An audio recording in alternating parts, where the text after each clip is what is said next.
One of the biggest issues with housing in Mexico City is the cost. Housing in Mexico City is among the most expensive in Latin America, especially in gated communities and secure compounds. Rents can reach well over $10,000 per month. In the areas of Polanco, Bosque de las Lomas, and Santa Fe, for instance, houses and apartments can have rents starting at $2,000 per month and range well up above $15,000 per month. The real estate market is very active. Both locals and expats have the means and access to high-end residential properties.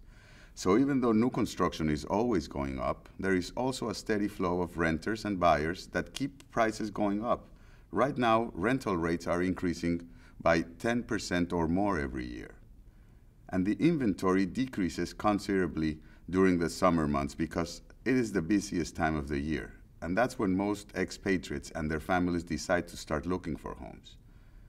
As far as what you get for your money, apartments have 1 to 3 bedrooms, and houses have 2 to 3 bedrooms. It's very hard to find anything that has 4 or more bedrooms.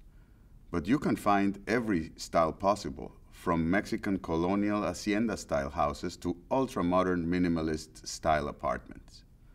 Well, most apartments come unfurnished, which can mean they don't have appliances. And while those that are furnished sometimes include items like TVs, stereo systems, kitchen utensils, linens, and pots and pans, some may not. So it's very important to ask questions and what's included or not before you sign a lease so you can avoid very unpleasant surprises. Rental furniture and appliances are readily available, and all American brands of appliances are easily found in Mexico.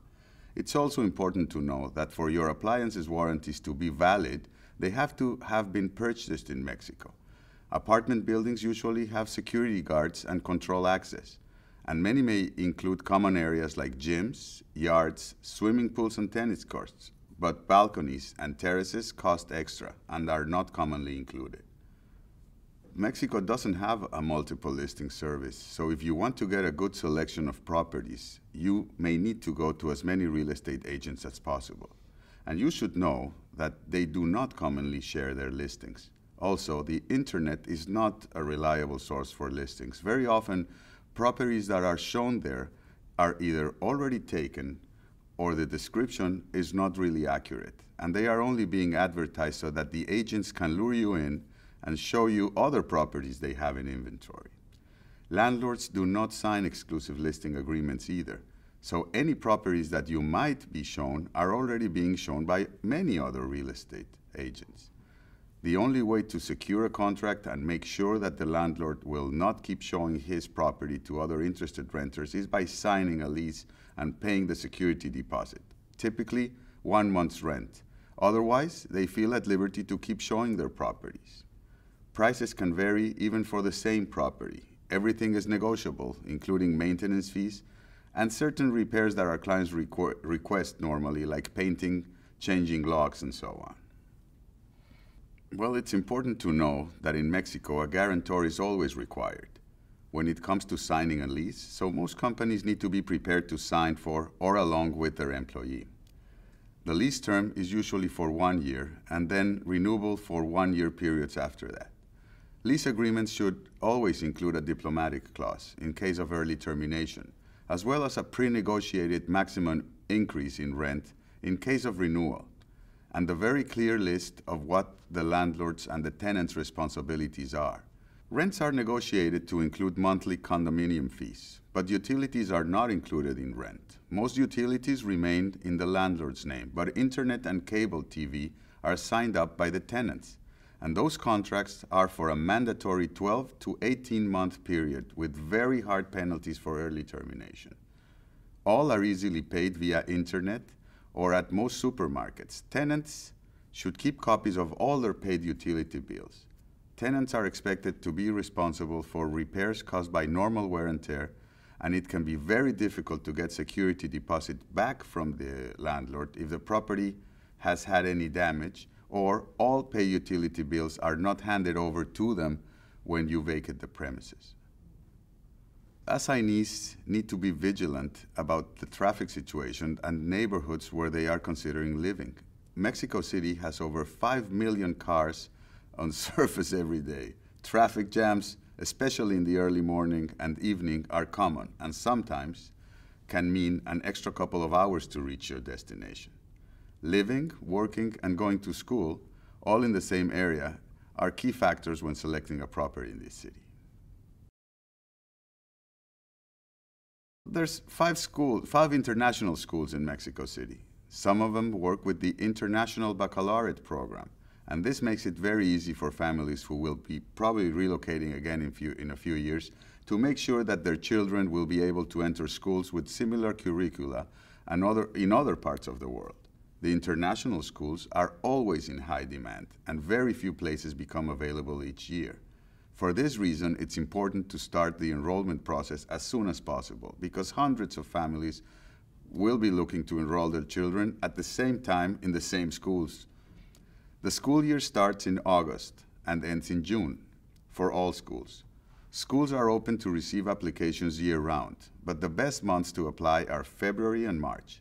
It's also important to know that all academic documentation will need to be translated into Spanish, notarized and apostilled, or certified in order to be validated by the Mexican Education Board.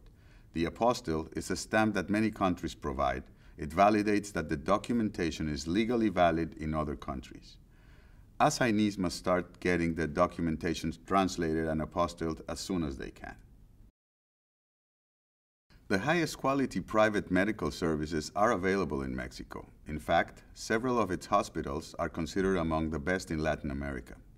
Most doctors speak English fluently, and many often got their degrees in Europe and the United States. Patients from all over the world come to Mexico for medical treatments because of their high quality and affordability. A lot has been said and written about security in Mexico. But the reality is that living in Mexico City is as safe as living in any other metropolitan area of Latin America and most of the world. Families living in Mexico City really only need to exercise good sense and caution. This means they should be alert to the presence or potential for pickpockets and thieves who are looking for jewelry and easy money. Taxi services must be hired by phone or at specific locations where you are certain that you are boarding a legitimate taxi.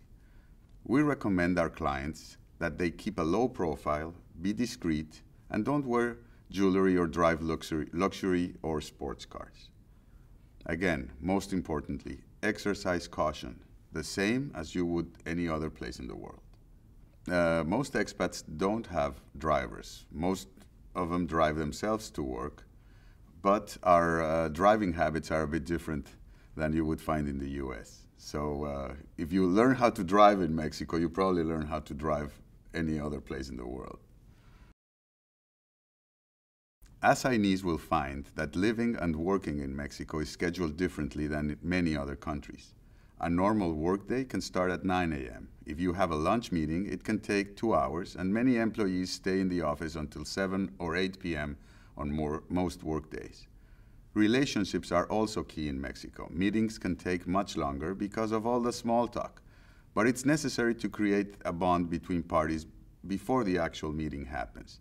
And because building relationships is so important, face-to-face meetings are much more productive than over-the-phone meetings. In fact, it's common after establishing rapport with the colleague to receive an invitation to their house. For such an event, always bring a small present and without fail, try the food. It can be a bit spicy, but usually very good. For social events like these, always show up at least 30 minutes late. Otherwise, you might find that nobody else is home. But never show up late to a business meeting. This could be interpreted as a sign of disrespect. You can live and get around in Mexico without being fluent in Spanish, but learning Spanish is key to a more enjoyable experience in Mexico. Speaking the native language is always key to positive interactions with locals and understanding and enjoying their culture, warm personalities, and strong family values. We find for most of our clients, it is also a matter of great pride to be able to converse with ease. Expats in general enjoy very high living standards in Mexico. The food is fantastic, with new restaurants opening up every day and some of the world's most renowned chefs that are already living and working in Mexico. The city offers incredible cultural and tourist activities, from museums, the opera, theater, and nightlife to hiking, mountain biking, shopping, and easy access to some of the most beautiful colonial towns and beach resorts in the world. Mexican people are kind, hardworking, honest, and service-oriented. Domestic help is available at a very reasonable cost, and expats also like that there are no currency restrictions in Mexico. All international banks can send or receive wire transfers from any part of the world. In fact, expatriates from all over the world find it very easy to live in Mexico and very hard to leave when it comes to move on to somewhere else.